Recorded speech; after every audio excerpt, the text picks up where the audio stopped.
Bab 157. Dasar kamu bajingan.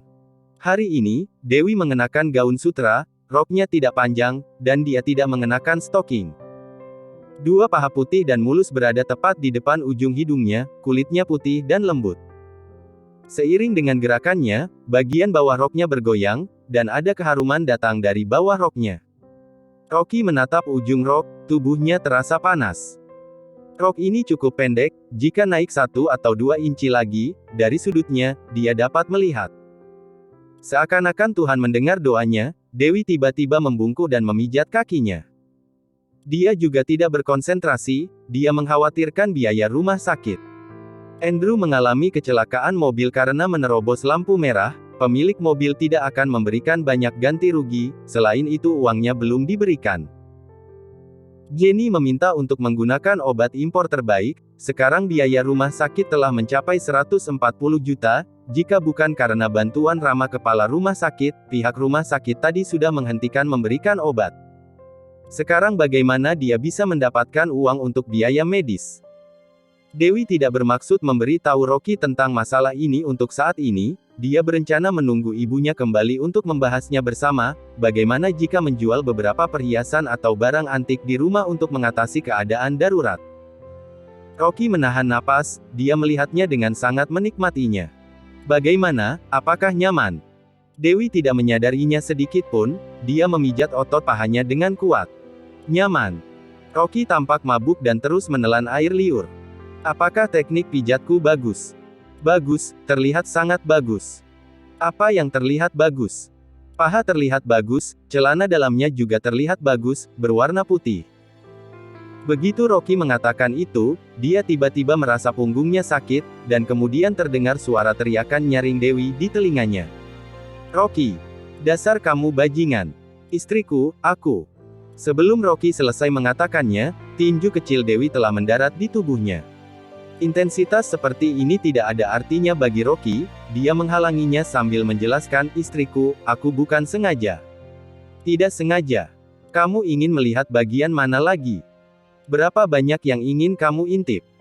Dewi marah hingga dia mengangkat tinjunya dan memukulinya beberapa kali lagi, dia sangat marah. Ibunya menuduh Rocky, dia merasa bersalah kepadanya, dia berinisiatif untuk memijatnya, tetapi dia tidak menyangka dia mengambil kesempatan untuk mengintip bagian bawah roknya. Setelah Rocky dipukuli berkali-kali, akhirnya dia terpaksa melarikan diri, dia mencari alasan dan berlari keluar bangsal. Masih terdengar suara omelan Dewi datang dari bangsal. Jika lain kali kamu melakukan ini lagi, aku tidak akan mengampunimu. Rocky menyentuh hidungnya, dia merasa tidak berdaya. Sepertinya ada yang aneh dengan ini. Dia melihat ke bawah rok istrinya sendiri, apakah itu melanggar hukum? Hari-harinya ini juga cukup menyedihkan, sejak menikah hingga sekarang, hari ini adalah pertama kalinya dia begitu dekat dengan paha istrinya. Sangat licin, sangat putih. Memikirkan hal ini, Rocky tidak bisa menahan diri untuk menamparkan dirinya sendiri. Kesempatan yang begitu bagus, dia seharusnya menyentuhnya tadi, dan meremasnya dengan keras. Paha, istri, orang lain, suami mereka mungkin sudah bosan memainkannya, tetapi dia bahkan belum pernah menyentuh paha istri sendiri. Tidak tahu kapan, dia baru memiliki kesempatan untuk mengangkat rok istrinya dengan terang-terangan. Menyedihkan. Rocky membuat 10 pil lagi, dia memberikan 8 pil ke Rama, dan 2 sisanya diberikan kepada Andrew untuk diminum satu per satu. Andrew dirawat di rumah sakit selama 5 hari, kondisinya telah membaik dan akan segera dipulangkan. Jenny sangat senang hingga dia tidak bisa menutup mulutnya, dia selalu memuji Profesor Rama memiliki kemampuan medis yang sangat baik. Sedangkan liontin giok itu, dia menggantungnya di tubuhnya setiap hari, dia mengatakan itu bernilai 120 miliar setiap bertemu dengan orang, dan dia terus pamer. Dewi takut jika dia terlalu pamer, itu akan membuat orang lain mendambakannya, dan menyebabkan masalah, jadi dia mengambil liontin giok itu secara paksa dan menguncinya di lemari. Karena hal ini, Jenny terus ribut, dia marah karena putrinya tidak membiarkannya pamer, akhirnya Rocky terpaksa membelikannya gelang emas, dan ibu mertuanya baru berhenti ribut. Greg yang dijatuhkan dari lantai 7, tangannya patah, dia dijemput oleh ayahnya, James malam itu juga. Untungnya, dia beruntung, hanya satu tangannya yang patah dan dikirim ke rumah sakit untuk mendapatkan perawatan. James berdiri di kantor, dengan 4-5 pria berjas hitam berdiri di depannya, ekspresi mereka tampak hormat, salah satunya memiliki tato naga ganas di lehernya. Wajah James muram, dan dia berkata dengan galak, "Apakah kalian sudah mendapatkan informasi detail Rocky?" Pria bertato itu bergegas berkata, "Direktur James, aku sudah pernah menanyakannya.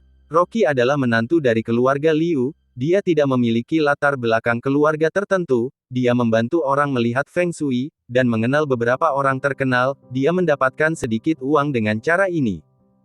Haha, keluarga Liu hanyalah peran kecil di kota Gopo. Menantu keluarga Liu yang tidak berguna itu bahkan berani melukai putraku." James mencibir, ekspresi wajahnya terlihat marah, dari mana dia mendapatkan nyali sebesar itu. Pria bertato itu berkata, "Direktur James, Rocky pernah belajar seni bela diri, jadi tuan muda Greg tidak bisa mengalahkannya." Belajar seni bela diri. James menepuk meja kerjanya, dan berkata dengan kejam, "Tangkap Rocky, dan bawa dia ke pinggiran kota untuk diselesaikan." Setelah mendengar kata "pinggiran kota", sekelompok orang terdiam. Di seluruh kota Babel, Yoga adalah gangster yang dihormati, tetapi masalah berhati kejam, James masuk dalam 5 besar. Orang lain takut pada Yoga, itu karena mereka takut pada kekuatannya, apalagi meskipun Yoga adalah gangster, tetapi dia sangat berprinsip, penghargaan dan hukuman dibedakan dengan jelas olehnya, dia juga tidak pernah bertindak pada orang tua atau orang yang lemah. Tetapi kalau bicara soal James, semua orang pasti akan gemetaran. Orang ini benar-benar berdarah dingin. Perusahaan James memiliki lebih dari 100 pengawal, semuanya sangat jahat dan kejam, selain itu di antara mereka ada banyak mantan kriminal. Orang-orang ini biasanya berlatih seni bela diri dan mereka semua adalah orang yang kejam. Selama James memberi perintah, sekelompok orang ini akan segera berangkat tidak peduli siapapun lawannya, baik itu orang tua, lemah, sakit, atau wanita dan anak-anak, mereka semua akan bersikap kejam. Adapun pinggiran kota, itu adalah tempat eksekusi rutin James. Dia punya pabrik semen di sana, orang-orang yang menyinggung perasaannya, James akan membawanya ke sana untuk diselesaikan, biasanya orang itu akan diikat dengan tali rami dan dikaitkan ke sepeda motor, para pengawal itu akan bolak-balik mengendarai sepeda motor dan menariknya di tanah. Orang-orang yang ditarik dengan sepeda motor seringkali sudah terluka parah dan terlihat sangat menyedihkan begitu diseret ratusan meter. James dan anak buahnya seperti menonton film, mereka bahkan melihatnya dengan gembira.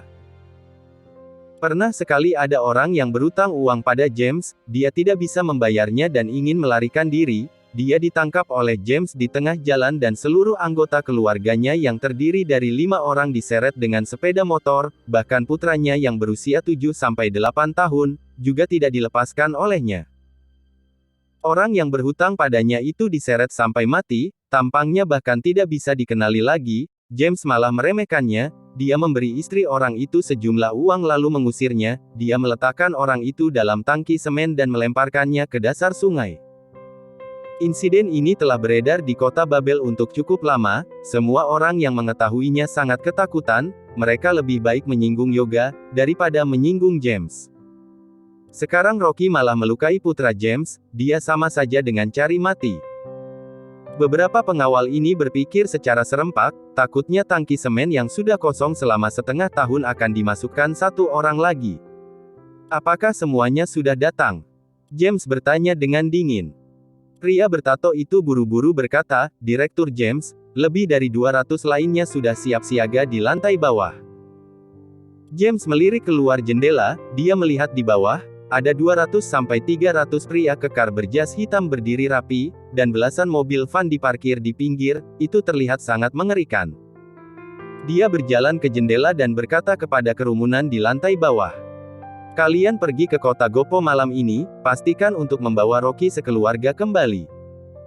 Ingat, jangan bunuh dia, aku ingin dia yang masih hidup, aku akan mengupas kulitnya dengan tanganku sendiri.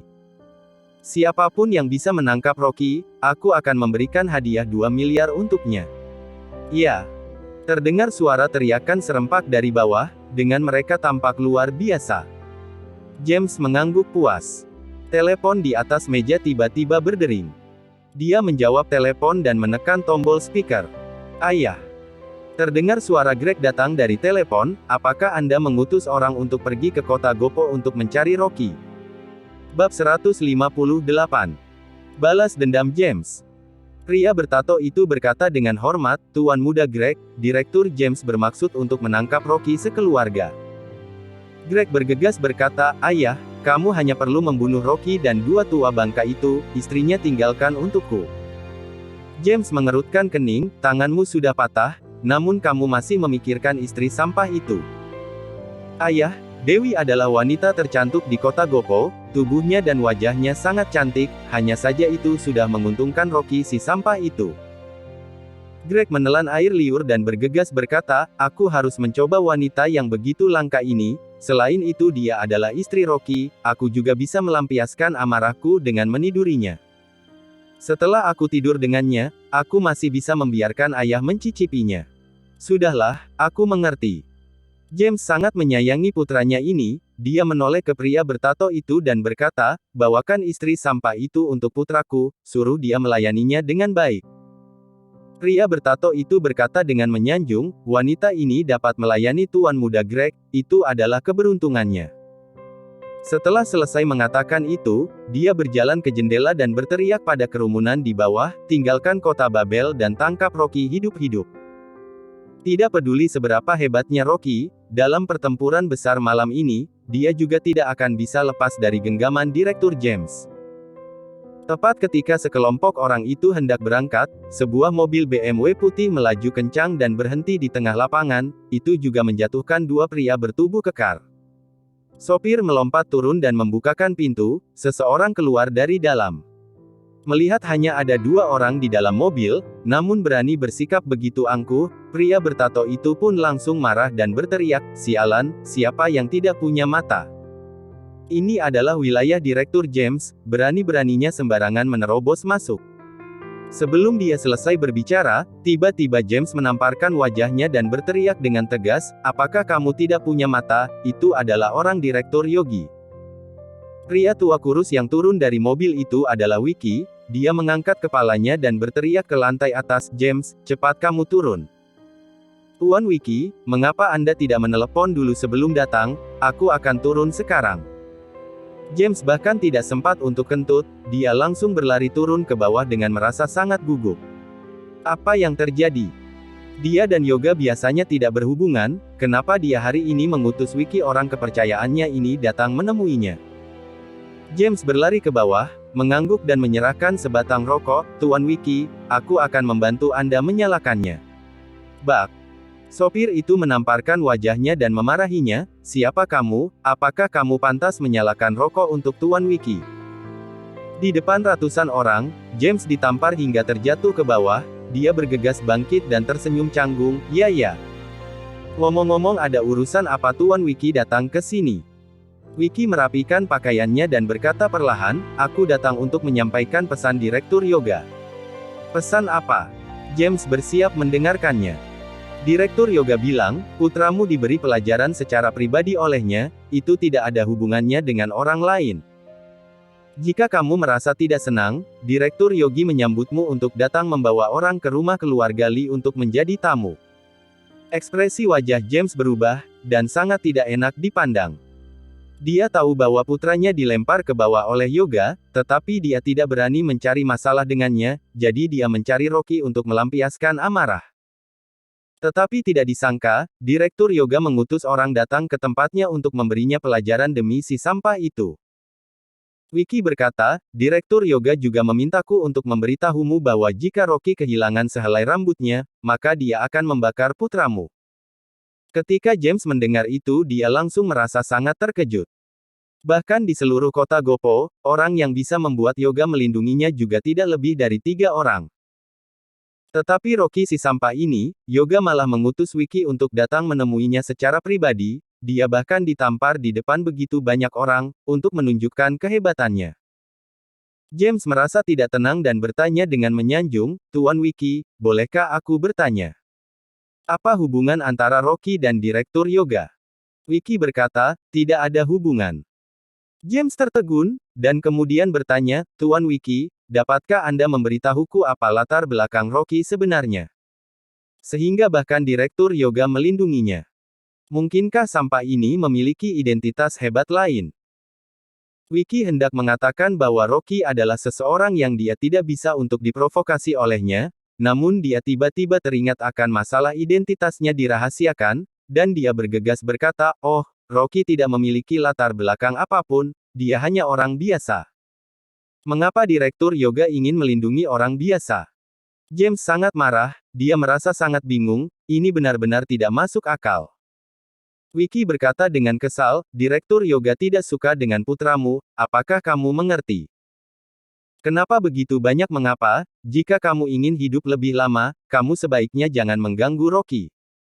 Setelah selesai mengatakan itu, dia berbalik untuk masuk ke dalam mobil dan menyuruh sopir pergi. Jika bukan karena Direktur Yoga ingin menyenangkan Rocky, untuk apa dia perlu repot-repot datang untuk menakut-nakuti James? Dengan demikian, James beruntung dan bisa melindungi nyawanya. Jika dia pergi memprovokasi Rocky, apalagi mengutus 200-300 orang, bahkan jika dia membawa tahun 2000-3000 orang, dia juga akan tetap dihancurkan menjadi abu oleh petir. Wiki menyaksikan kekuatan petir itu dengan mata kepalanya sendiri. Jovian disambar petir hingga menjadi abu di tempat, dan adegan petir menggelegar dengan begitu hebat membuat Wiki merasa seperti tersadar. Sekarang ketika dia teringat akan hal itu, dia tidak bisa menahan diri merasa gemetaran. Setelah Wiki pergi, James mengertakkan gigi dan mengepalkan tinjunya dengan marah. Tangan putranya dipatahkan oleh sampah itu, namun dia tidak diizinkan untuk membalas dendam.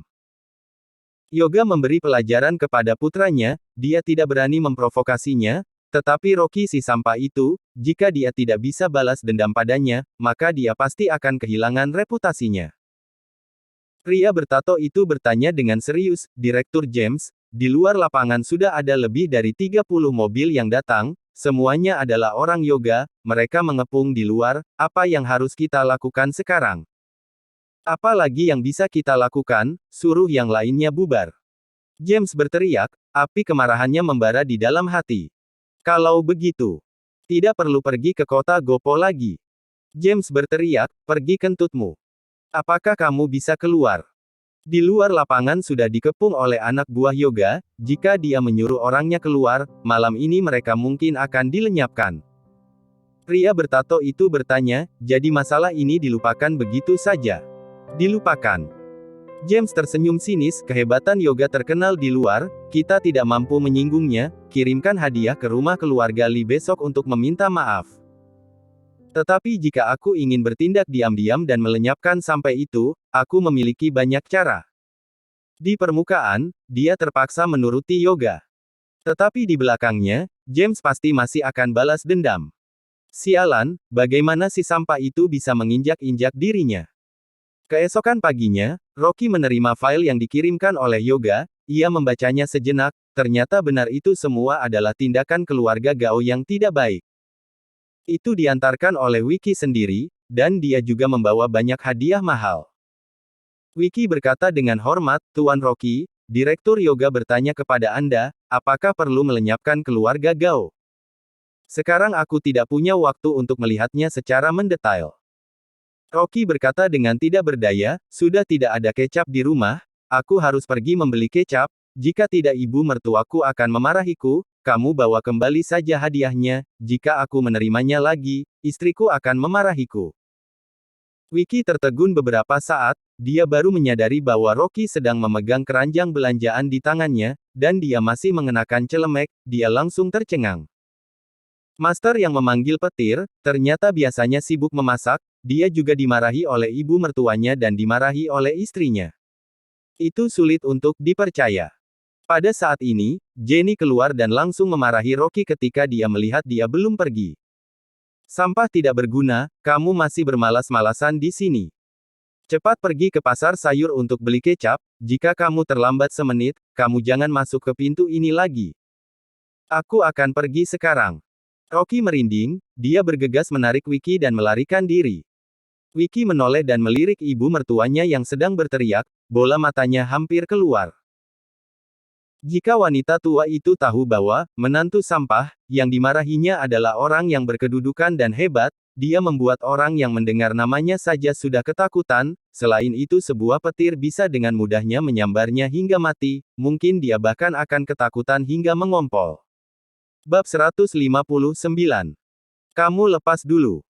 Rocky baru berjalan keluar rumah, bersiap untuk pergi beli sayur, dan melihat sebuah Porsche C berhenti di depannya.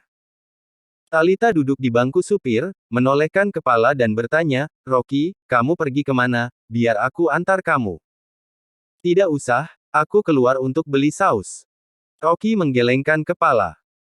Dia melihat Talita, mendapati sepertinya dia berdandan dengan make up tipis, mengenakan sebuah rok putih panjang, rambut panjangnya yang hitam berkilau tergerai di belakang tubuhnya, dingin dan elegan, seperti seorang gadis.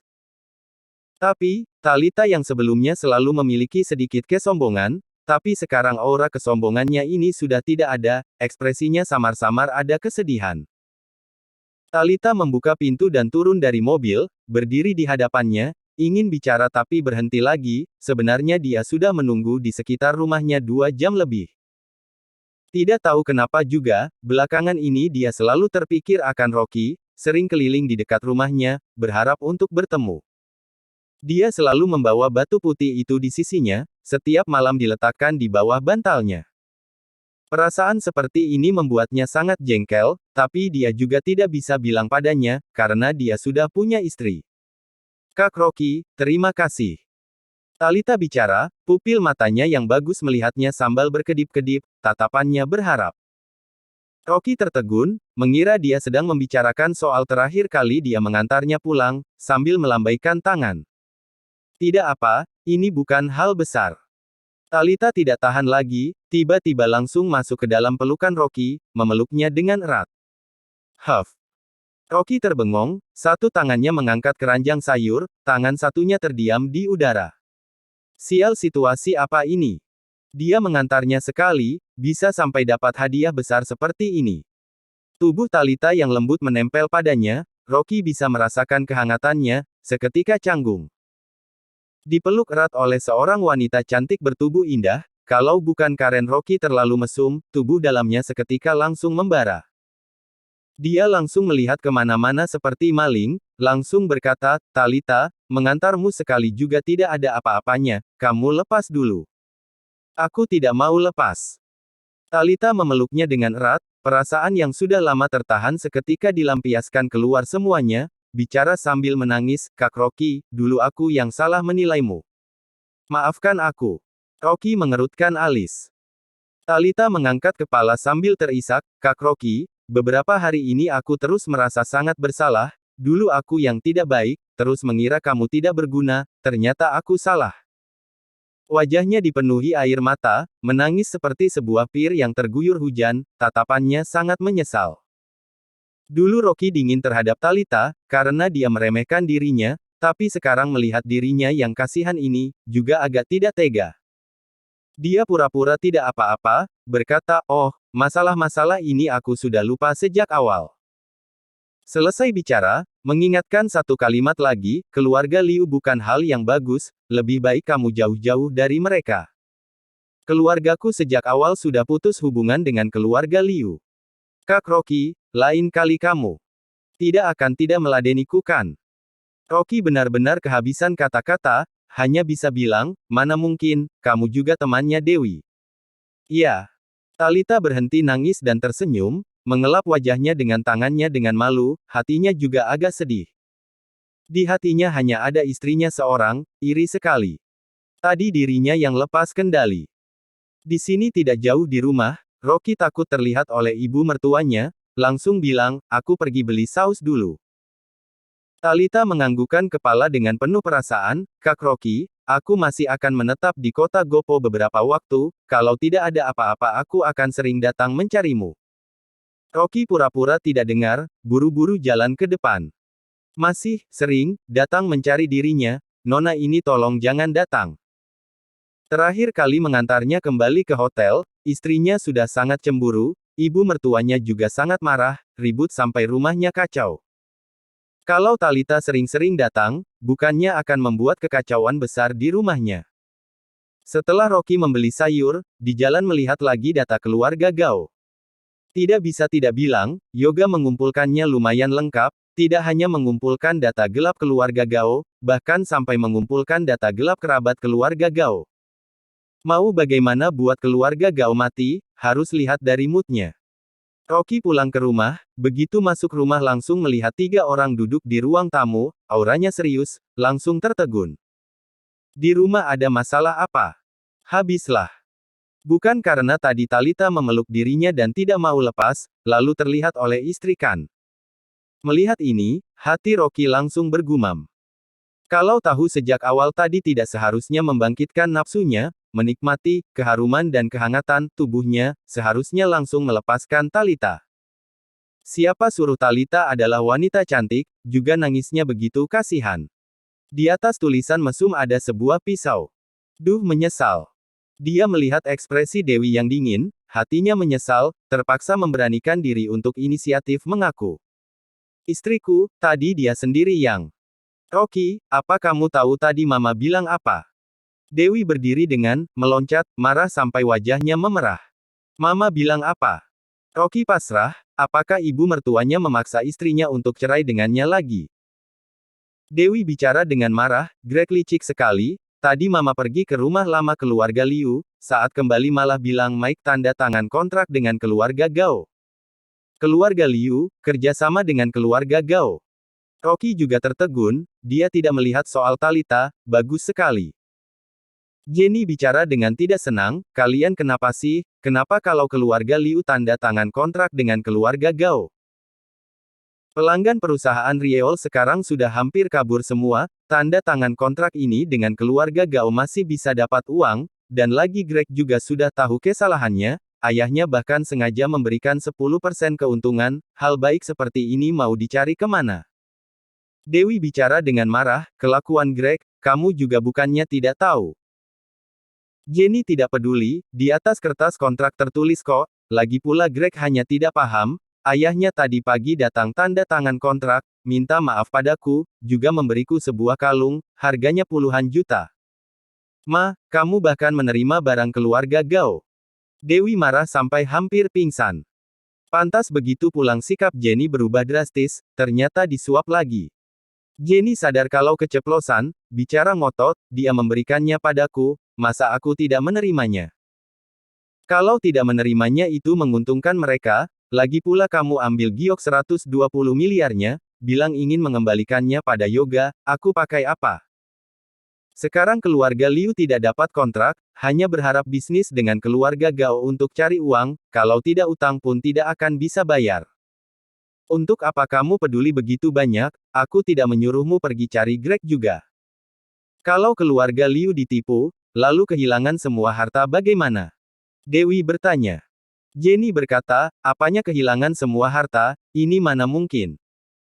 Walaupun keluarga Liu bangkrut, kita bukannya masih ada sebuah villa besar yang sedang direnovasi, sampai waktunya aku akan jemput Nyonya Besar Kristi untuk tinggal di rumah, tidak akan kekurangan makan. Dewi mengamuk, Ma, kamu masih mau jemput Kristi pulang, apa rumah masih tidak cukup kacau? Begitu melihat putrinya marah, Jenny langsung bicara dengan takut, berasnya sudah habis, aku pergi beli beras ya. Selesai bicara, dia pergi, langsung kabur.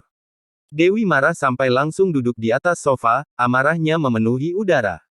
Rocky juga sangat kehabisan kata-kata. Dia tahu ibu mertuanya suka uang, tapi orang yang begitu mata duitan sepertinya, dia baru pertama kali melihatnya. Tapi pandangan Jenny pendek, disuap dengan hadiah ya sudahlah, keluarga Liu bahkan kerjasama dengan keluarga Gao, ini bukannya cari mati.